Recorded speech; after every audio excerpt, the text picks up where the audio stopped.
Change, as we all know, is something that is never going to stop. And all of us, there is no one that we can interface. There's nobody that we can meet who does not experience change or who has not experienced change. It is starting with a clear vision, beginning with the end in mind, right? So starting with a clear vision, as clear as we can. Trust is also a big part of this, right? People need to understand why. That's a huge thing. I talk to leaders about that all the time. Welcome, everyone, to the Change Starts Here podcast. I'm your host, Dustin Odham. And this week, we are touching a subject that I think anyone who listens to this podcast is excited about. And it's just change. Change is inevitable. Change is everywhere. Change is constant right now. And so we thought, the first interview of the 2024 year, who better than one of the co-authors of our latest book, or one of our latest books, Change, How to Turn Uncertainty into Opportunity. So we've welcomed Marché Pleshette, who is one of the most seasoned, longest tenured, most experienced FranklinCovey consultants that we have. And you'll see within about, 10 seconds, 30 seconds, why she is so talented and so effective at what she does. This conversation is a really fun conversation. We dive into, are really interesting, I'll say, we dive into the zones of change. So as any of us are trying to implement change, there's different experiences you're going to have. And so we dive into each zone. And then we talk about the reactions to change, because obviously we know that change is tough, even on people who really embrace change and love change. But as we're leading groups of people, we're going to have folks in different buckets. And so what do we do for those folks who go from super excited to not coming offshore, wanting to be a part of it? It's a great deep dive into a conversation. I hope it answers many of your questions, but as most of our interviews do with authors, I have about another 2 or 3 episodes of questions I could ask her. And so I just encourage you to check out her book. Again, thank you so much for being a listener. I hope you enjoy this content. If you're a subscriber, thank you. If you haven't subscribed, please hit the subscribe button when you get a chance. I would greatly appreciate it. And as always, the most important thing you could do as you listen to my conversation with Marché, please share it with anyone in your life who you think could be uplifted by it. So enjoy this episode. Marché, thank you so much for making time to be here with us today. Very excited to be with you, Dustin. Thank you. This is exciting. So just real quick, for obviously, there's probably a number of our listeners who have had experience with you, but a number who haven't. Give a little bit about your background and what brought you to FranklinCovey and doing the work that you do on a regular basis. Yes. So my background is public relations. My background is public relations. It's interesting because studies actually say that the average American has about 6 careers, not jobs, but careers in a lifetime. And I absolutely have had 6 careers in a lifetime. I've done a number of things, but before coming to FranklinCovey, I was manager of employee retention at a major health system here in Atlanta, where I reside. And the irony of it is I was over employee retention and I was doing a relatively good job with that. But there was something more. There was something more. I wanted to do something different, something that was more, gave me the opportunity to share more in a bigger way. I don't know. And I met someone who had previously been a consultant at FranklinCovey, who saw something in me. We were in a coaching program together. And she just asked, would I be interested in facilitating, is what it was narrowed to that at that time. And it was just so interesting. I started to do that, started my own business doing training and consulting, and just kind of started to lean towards FranklinCovey. I loved everything about what we do here and the concepts. It was so much aligned with what I do. So there you have it. Yeah, I hit on a little bit in the intro about the number of days that you've done in terms of days. It's like traveling. Can you tell the audience how many consulting days you've done in terms of training different organizations on our content? Yes, thank you so much for asking that, because something very exciting happened for me that I wasn't even aware of. A couple of years ago, I had the honor of being inducted into a very rare space at FranklinCovey, which was the 1500 Day Club. I mean, over time, it has taken time to do that. That means that I have done or interfaced 1,500 clients, experiences, deliveries, and that adds up to traveling miles. It means sleeping in hotels. It means interfacing hundreds of clients. Um, it really means a whole lot than just those days. But that has been a couple of years ago, and of course, it's probably been a few hundred more days since then. Yeah, well, I think it's phenomenal because it's shown that, obviously you have a rich history and understanding of all of our content, but you really have a rich industry of a history of understanding challenges that organizations are facing all across probably the world. I assume living in Atlanta, you're one flight away from just about everywhere on the planet, and so I'm sure you're going a lot of different places. My question for you is, the main point of our conversation today is talking about your book that was released last April, Change: How to Turn Uncertainty into Opportunity.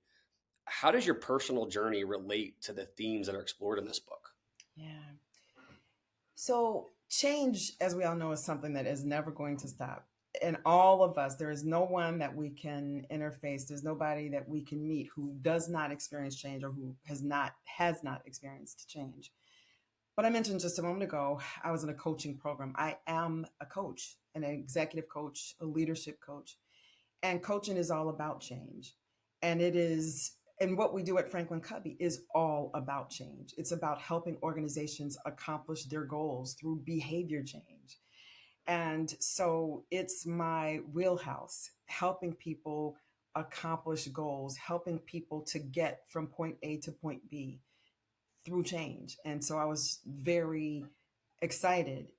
I felt very connected to this whole idea when it was brought to me to work on this change book. It's exactly who I am, what I do, and it just made sense. Yeah. So when you think about the change, actually, you know what? Let's just start here. How about you describe the change curve for everyone who hasn't explored to it yet? I I'd would love to see. I can. It's really easy to draw and think about, but I want to see how you do this on a podcast format. Sure. Okay. So what Dustin is mentioning is the change. The There's a predictable pattern of change, and he just mentioned the change curve. And so it doesn't matter what industry, what profession, whether it's personal, whether it is professional. There's this process that everybody goes through when we experience change. So if we're doing business as usual, we're masters of whatever it is that we're doing, we're in the zone of status quo. And in the zone of status quo, we can all know change is still going to happen. It may not have begun yet, but you can count on at some point change. I mean, just as human beings, we're growing, you're aging, things are happening in society that will impact us, work. So status quo, it's going to be important for us to look for what's coming down the pikes, what's happening, what we should be prepared for. And so that's the zone of status quo. Beyond the zone of status quo, when change happens, there's this dip. So I want to start with, you mentioned the change curve, right?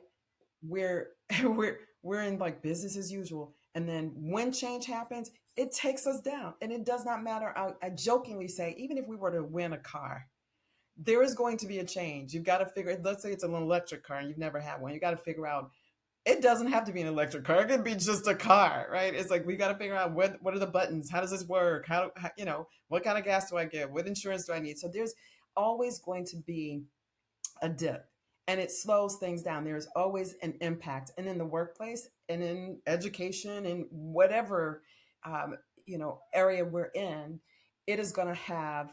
Oftentimes, it has an economic. It impacts things economically. Sometimes it impacts things that are not. There's just going to be a slowdown. It's going to be. We've got to learn how to do things. It's going to be learning the ropes, getting acclimated, this emotional response that we have to change that just kind of causes us to pause because it's just how our brains work. And so there's this little slope. And in that space, we call that the zone of disruption. And in that space, it's important for us to figure out quickly, and particularly in the book, it really is geared towards leaders. We've had all kinds of people read it who aren't leaders who still find value in this.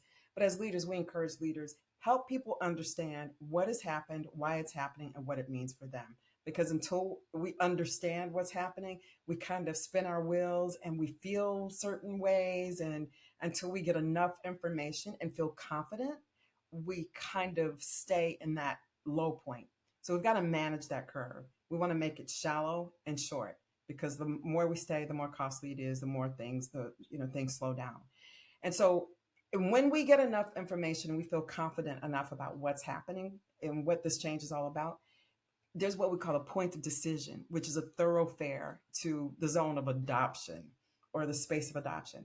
And adoption, it's where that little thoroughfare that I've just spoken of, it's where we say, okay, I'm going to try. People don't love the change always. Some people do. But whatever our responses or reactions to change might be, it takes us to a place where we will indulge. And in the zone of adoption, we try different things. And it's where we need to be able to be creative to, figure out, how does this work? What do I need to do? If, they're saying, because sometimes they're changes that we have come up with ourselves. Sometimes they're changes that have been imposed upon us, but it's where we get a chance to figure out, like, how is this going to work? So we've gone from status quo to disruption, and then adoption. It's where, like, we're trying, but it's not so smooth where we're just like, oh, I'm trying and this is great. And sometimes it's like a spaghetti bowl. We call it a spaghetti bowl because sometimes we take one step forward and two steps backward. I tried, I don't like it. And to be honest with you, it's where a lot of change fails in that space. It's not in the disruption that most change fails. It's in the zone of adoption where people have tried. So there's a lot of work to do there.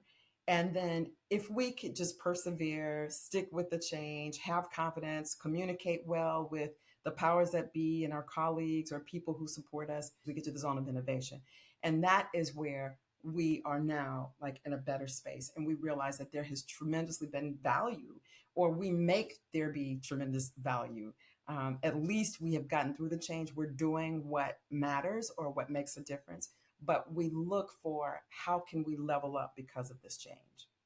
So that's the change curve that you're I talking feel about. like in the world of education, that's super helpful. And I've loved it ever since I got introduced to it. And so I feel like anybody listening, whether you're educated or not educated, this is so helpful. And so one of my questions is, how do you help people recognize which zone their team is in, right? Because sometimes that might not be as obvious as we think it is.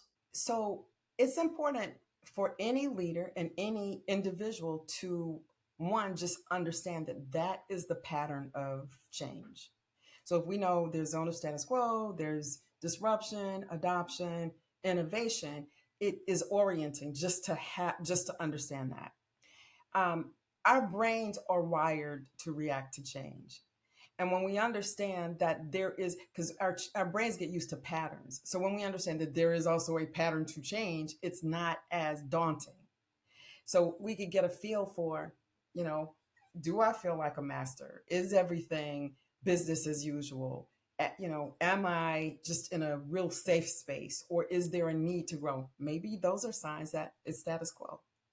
In the zone of disruption, it is where we have learned that there's change, but it's where we understand we have some feelings about it. I'm not really sure yet. I don't know that I like this. I don't know that I want it. I am excited about it. Whatever it is, we get a chance to, because there are characteristics for each one, as I'm explaining.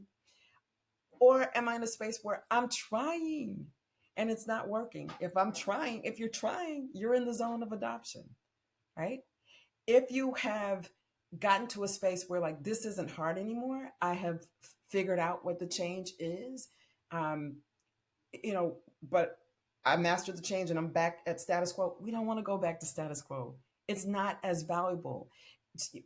Everything that we do, change is almost always introduced, particularly in education or in any work environment or industry, particularly, not just personal, but when change is proposed, it is almost always with the idea that it is going to make things better. And so if we're in a space where it's like, okay, I've mastered this, but I know that I've got to figure out, what's possible, or I didn't do this for just minimal gains. Maybe it's innovation. So those are things that help us understand what zones we're in. But I will also tell you it's helpful to understand our own reactions to change and people's reactions to change. And there are five common reactions that people have. And that's also helpful to understand as well.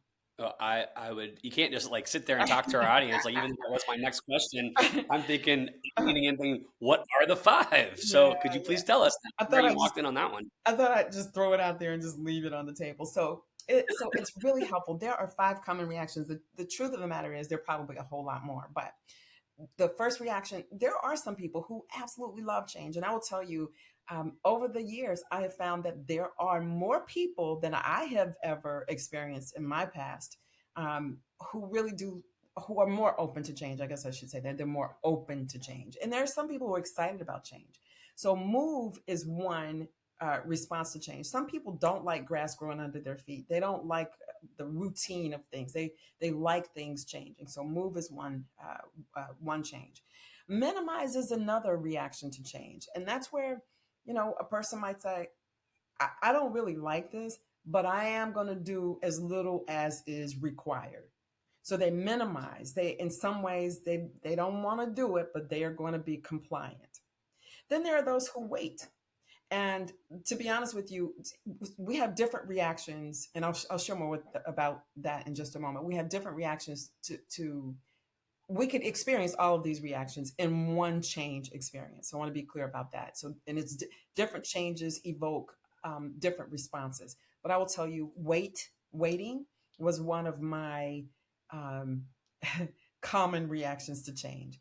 It's where a person is gonna respond to the change, but they're waiting to see how everybody else is impacted by it before. They're just kind of observing, trying to see before I indulge. Like I'm going to do it, but let's see how this works. And I've gotten beyond that. I'm a lot better. Then there is the person who resists. There are people who don't like change at all. Or it's not that they don't like change. Sometimes they're looking at the particular change that is proposed and they don't like this change. And they have valid reasons in their own thoughts about why they don't want to indulge. And then there are some people who quit. And that is, a person who says, this is not for me. This is not what I signed up for. I don't like it. I don't want to be a part of it. And I'm not going to stick with this. Now, this is important to know. I mentioned, in addition to understanding where we might be in the change pattern, it's important to understand the reactions to change. None of the things that I've just shared with you, none is bad. Not one of them is necessarily bad. They both have advantages and disadvantages. And I could speak to any of those for any of those spaces. There are people who resist who really can say, this could be potentially a problem. And perhaps we need to listen to them. It's like when change is proposed, let's say in education, maybe we're saying this year, this is what we're going to do different with students, or this is an initiative or this is the academic initiative that we're going to have, and we're going to require this. And somebody's saying this is going to be hard, and it's going to make it harder for students to achieve academically, or whatever it may be. If that is proposed, probably, and here's what's really important: by the time change is proposed to anybody in the workplace, the leaders who have decided that that's going to happen, they've already thought through it. It's been processed, analyzed, all of those things. And then it's just kind of given, and we're expecting people to just like get with it, just change. It can't be that way. Like, we've got to work with people and communicate well with them. And so for the person who resists, it's going to still change, but maybe we should listen to what they're saying, because it could be helpful in engaging everybody else in the change process.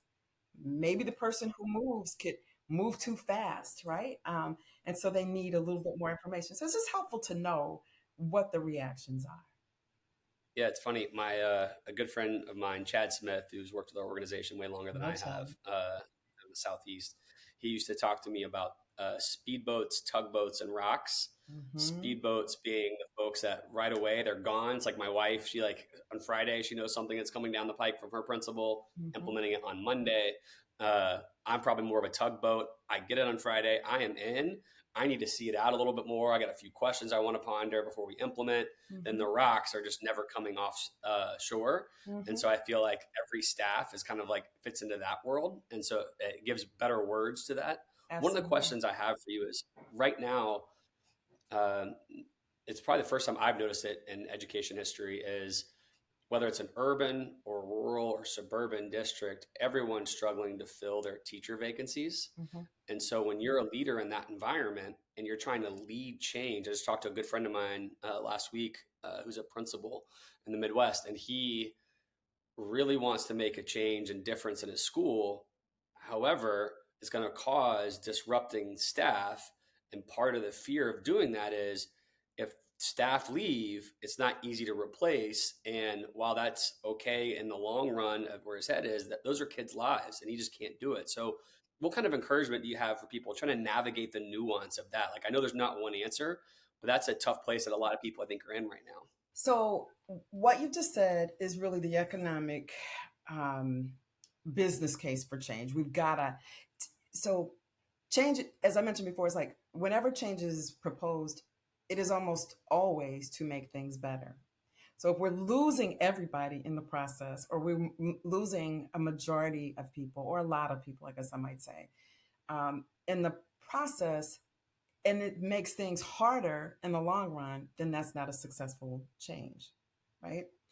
So, and by the way, a McKinsey study actually shows that only 26% of change initiatives are successful, which means that there's work to do in how we go through the process of change. And it is so imperative that change is a human phenomenon. And we can't forget the people part of change. And I think with the book and with all that we do with change at FranklinCovey, it really is, that's what distinguishes our change process. And, it's beyond the process. It really is very much about people. So it's important to, as I mentioned before, when they propose change to people, it's already been thought about. Our people are getting it much later, typically. Like it's been thought about for weeks, months, sometimes a year or more. And so it's important for leaders to have they're in a really good space where in the zone of status quo, they have this good vision, if you will, like they see the zone of innovation. And it's important for them to be able to convey that story in a really compelling way to the people that they are proposing, because the change can't happen without our people implementing it. It can't just be the leader saying we're doing the change. Like if everybody opts out, then the change isn't going to happen. So that is one of the things that's really important, to communicate really well, to hear people really well. It really is about being a compelling storyteller also.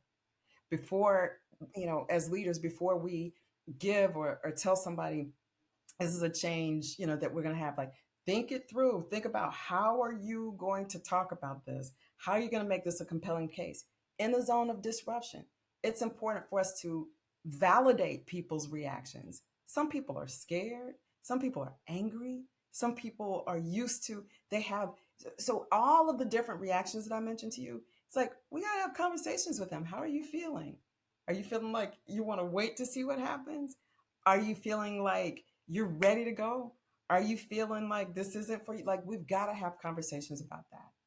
And because that change curve that you mentioned earlier, we've got to make that change curve shallower and shorter, because we got to get people involved and we've got to engage them. And it's all about communicating. It really is all of we're not asking people to be psychologists, but it is kind of a psychology to change.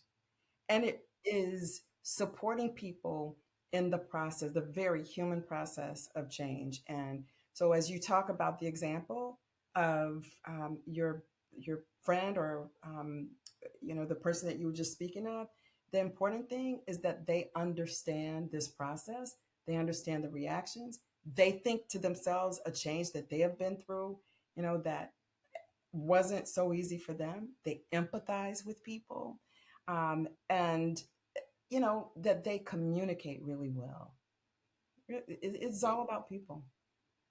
Yeah, I think one of the things I also hear is in our content, we often talk about effectiveness versus efficient, right? Mm-hmm. And so there's got to be those move leaders that are trying to be as efficient as possible to get to that innovation zone. And so they skip over the slow process of having individual conversations, having group conversations, getting tough feedback, Mm-hmm. implementing such tough feedback, and then painting a clearer vision. Mm-hmm. Is there advice you have for those folks who are like, I got to get there. We have urgency. These are lives. How do we, you got to, because even though that's true, what you said is very true as well. We're working with people and you got to go at their pace in a way. Mm-hmm. So as leaders, we got to have a pace. Like we've got to facilitate the process, but we cannot do it out. We can't do it efficiently. It's got to be effective. And so it's like we want to keep the momentum, but we've got to realize that there is this people process to doing that can't be skipped. And if we do that, it is, it really it counts against you. It slows the process down. So there's really, really, Dustin, it really is about effective leadership, really. Navigating change, the process of change is really navigating that process is really about effective leadership, effectively helping people, appreciating people, empathizing with people, helping them, getting their ideas, right? Helping to hear, getting them in talk groups where they get a chance to share with other people what they're doing that, there might be the person who is ready to roll and they're doing some things that work and they could be encouraging to people who aren't quite ready. Or there are people who have tried some things and it didn't work and they could actually inform others like, I've tried this, you don't want to do it, it doesn't work well, right? So it really is navigating that process of understanding that change is a very human phenomenon. I wish I had a different or better word, but it's a human phenomenon that we can't skip that. And that's why I think there was an assessment or some research that was done that showed that when people going through change within organizations in the process of change, an assessment was done with several different organizations in the process of that. When they were asked, how do you think this change is going to impact the organization? There were 75% of the people said, I think it's going to make things worse for the organization. When they asked, how do you think this is going to impact you? 88% of the people said, I think it's going to make things worse for me. So it shows you that people feel like change is going to impact them. I mentioned that it slows things down when we get to disruption, but do you know personally, people actually don't sleep well when change happens. They report feeling like, headaches, sickness, calling out, so we've got to really not forget that people in the process of change, we've got to enroll them, engage them, because we can't do it without them. Yeah, I'm picturing again my wife, who is just incredible. She's chief of staff for a school district, and she is very regimented. I'm more of the like, let's get to understand the people. Let's work slowly through the process. She is like, Yes. I need a backwards plan, a Gantt chart, all the stuff that lets me know. How do you help work with those folks that say, all right, I'm implementing this change and I've got from now until 3 months, these things have to happen. And so they see where they want to go in the innovation, but there may be some resistance, but they still have to get to that deadline. How do you help them navigate through this? Mm-hmm. It's exactly what I said. It really is. We can be efficient and we can be fast. And we all, as leaders, it is important for us to keep that momentum. So I'm not saying like sit back and just kind of let people get ready for change. And when they feel like it's push the button and let us know. No, we are responsible for seeing through the process and the timeliness of it. But we've got to understand we can't do that without communicating well. You know what? I was on a call earlier today and something had changed with the system that they were using, their computer system, whatever it had, whatever it was. And the person who, it was just in preparation for a project that I will be working on with a client. And she said, I am so sorry. I feel like I'm slowing us down from starting this meeting. She said, we've changed some things and I'm okay with change. I like change. This was not even about change that we were talking about. She said, I'm okay with change. I like change, but I just wish they would communicate with us like what's changing. And so that's what I'm saying. It's like the communication piece, helping people to understand, have that vision that was already talked about or analyzed, um, and being and conveying it. And you know what I said, convey. I don't even like that word. Communicating it well, and communication is iterative, right? So giving people the opportunity, and that takes a little time. But if we do it, Dr. Covey would often say, and I'm sure you've heard this quote before, with efficiency or with communicating, fast is slow and slow is fast, right? So we could think that we're going fast, but it slows things down. Or we could slow down enough to be effective and communicate well, and it speeds things up. So I think no, it absolutely does. So that's why what I'm thinking is I was actually picturing my wife going through this change whole process herself right now and the frustration she's had and putting all the people in place.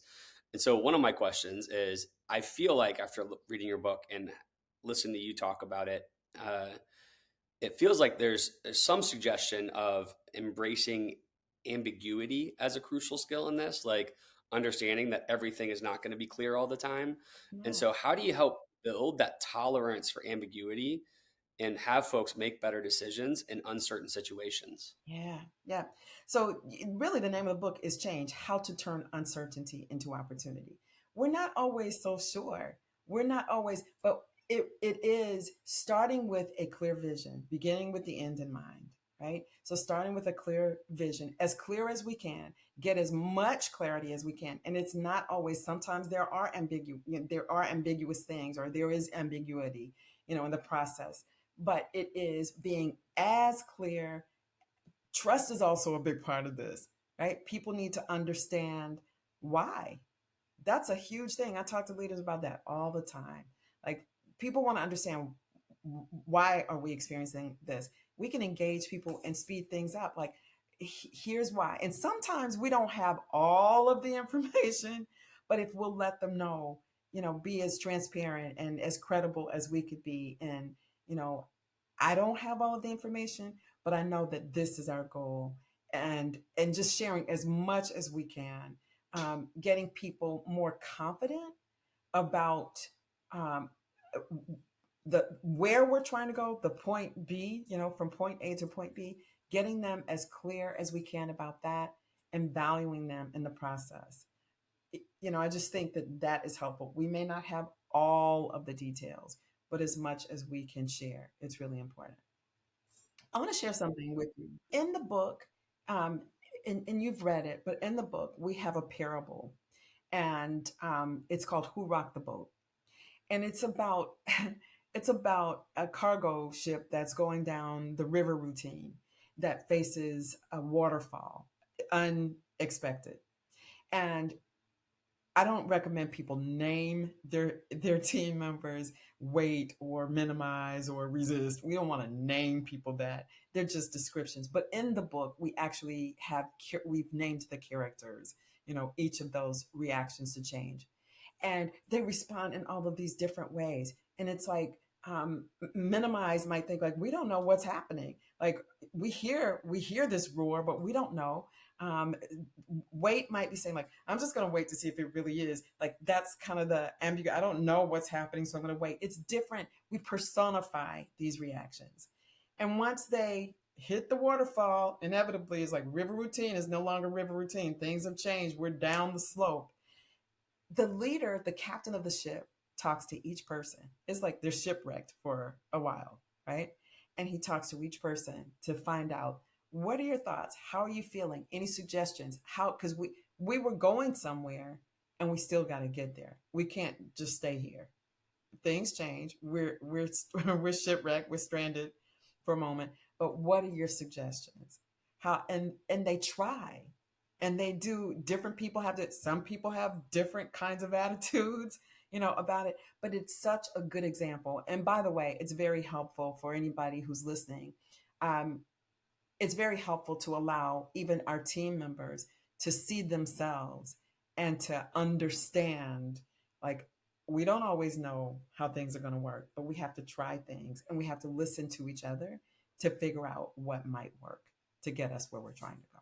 Yeah, I love the parable, but in full transparency, my good friend Scott Miller started off your podcast going deep into it, and so I was trying to do my best. So I appreciate you bringing it up, but I was going to try to navigate around it for differences. But for those who are listening who have not picked this book up, I mean, I have a huge bias towards that type of writing, and so I really tremendously appreciate that y'all started there. And so I think it's an awesome add-on, and I would just say it's a good way to get folks reading. So with that, is there a profound question you've been asked in your consulting around change over the last few years, in some of the book tour stuff you've done or podcasts, that you just think is like the best question that you've received because it's something that you helped you bring more out of the book than was already there?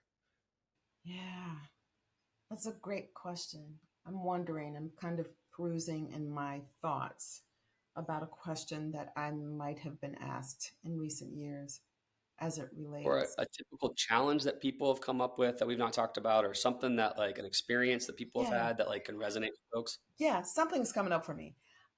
So I've had a few people ask, like, what if you have like several changes at one time? Because some changes happening fast today. Um, Change imposed and change that's important for us to create, right? We can't just stay the same. And so, you know, people have asked a lot, how do you navigate change when there's so much change happening? It gets tiresome. Change fatigue is a real thing. It's a real thing. But my response to them is, if we really can understand what I've shared today, the pattern, if we can understand that there is a pattern of change and we can feel where we are in that, we could be more prepared for change. And we understand the change responses. We could understand our responses aren't bad, or others' responses aren't bad or good necessarily. It helps us to be, if we understand that, we can navigate several changes at any given time. So it's orienting, it gives us language, it helps us to understand we will get through, or we can get through the change. So that's a big question I've been asked. What if there's more than one change at once? If you can do one, you can do it all. This is something, I know the book just came out, but this has been something that we've been exposed to internally for a couple of years, which I appreciate greatly that you guys kind of guinea pigged a lot of it with us. And so it's some language that I can use even with my kids. I'm finding personally this is really helpful as we try to, like, even for myself right now, as I'm going through Yes. my own personal changes, I understand what to expect in these different zones and how to be prepared for it and how to just accomplish it myself. I know that doesn't help with communicating to others, but for me, at least gives me a mindset to get through it. No, this too shall pass. Yes. Yes. Yeah. Absolutely. So with that, we're going to change a pace real quick because I did promise to get you out at the top of the hour. We have the rapid fire questions that I love to ask people. And so the first Sure. question is, what's a habit or discipline you implement on a daily or weekly basis to help you be the best version of yourself? Yes. Meditating. Meditation every day. There are some days, I would like to say every single day I meditate. There are some days that sometimes I betray myself and I jump up and I just kind of move on and do things, but I can always feel the difference when I don't. But meditating. And it's not the meditation moment that makes such a difference, it's what happens later in the day, later in the week, that is so beneficial to me. Meditation. That's awesome. By the way, it's the first meditation answer on the podcast in 3 years, so that's impressive. Ah, How about a book, either one that you always recommend or one that you've recently come across that you want to recommend to others that's not outside of your own amazing book that I think everybody, if people have listened to you talk over the last 30 minutes, haven't already gone to whatever their space is, Audible, Amazon, local bookstore, support local, and try to get it, I think they're crazy. So besides your book, what book do you recommend? Dustin, thank you for the championing, because I certainly was going to say Change, How to Turn Uncertainty into Opportunity. Yeah. It's not the most recent book, but it's the one that came up for me when you asked the question. It's Mel Robbins' book, The 5 Second Rule. I don't know if you've heard of it, but she just talks about almost like a rocket counting down 5, 4, 3, 2, 1. I'm realizing the power of just doing things now and moving with what And I think that that is very much connected to change also, because sometimes we're afraid, we're sluggish on doing things, but it's the 5 second rule. All right. That's also the first time for that. This is great. All right. Let's see if you can keep it going. 3 for 3. So, as I always explain, my kids are into baseball. We live in St. Louis, Missouri. Baseball is a big deal here. I didn't grow up here, so it's new to me, being baseball being everything. So, my question for you is: we like walk-up songs. What's your walk-up song to help you get in the right mood to set your tone for going up on stage or just being you one day? Ah, um, there's one that I used to. There's one, but another one's coming up for me, and I'm sure that these are off. You haven't, but I just, I can see clearly now. The rain is gone. It's like sometimes that really is kind of my thing. Like I can see clearly now. It's going to be a bright, sunshiny day, right? And I think that half of our battle in life is just having a positive attitude about things. Yeah, in the midst of everything, right? I would like to end there, but I have one other question I ask Okay. everybody. What's a quote or a piece of inspiration that you've come across, or just like that's spoken to you personally Yeah. about change, about leadership, about development that you just been even meditating on, possibly? I don't know how your meditation works. I know a lot of time people try to get within themselves and not think about other things, but I'd be Yeah. curious if there's a quote or something out there that resonates with you. Someone said something today, and I said to her, "This is quotable," and so it's the most recent one, and I'll just go with that. Take it. She actually said, "A lot of times we have intentions, but we're not always intentional," and I thought that that was profound because I see intentions as just kind of like sitting on the table. I intend to do this, but when we're intentional, action follows that, and so I'll go with that. It's not. I hadn't thought about it or heard it before today, but it's really magnified in my mind. That's why we ask it in the rapid fire question, because we're not looking for like citing some quote somewhere. It's just something that has made you stop, pause, and rethink how you're operating. That did. So Yeah. I appreciate it. All right, Marché, this has been awesome. Thank you for your time. I am going to get you out of here on time. Just a quick question: how can people find out more about you, more about the book, more about possibly even working with your team on this? Yeah, thank you so much. I can be found on LinkedIn. And if you'll just look for Marché Pleshette, and that is Marche. My last name is Pleshette. That's Pleshette. You can find me there on LinkedIn. You can find the book on Amazon or other venues where you can purchase books. But we love how Amazon is really simple.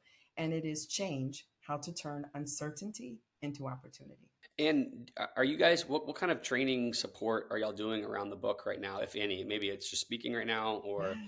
is there a deeper change process you're working Oh. with folks on? My co-authors and I are always available for keynote speeches. At FranklinCovey, we have a class by the same name, Change: How to Turn Uncertainty into Opportunity. And there is one portion of it that is for individual contributors and leaders.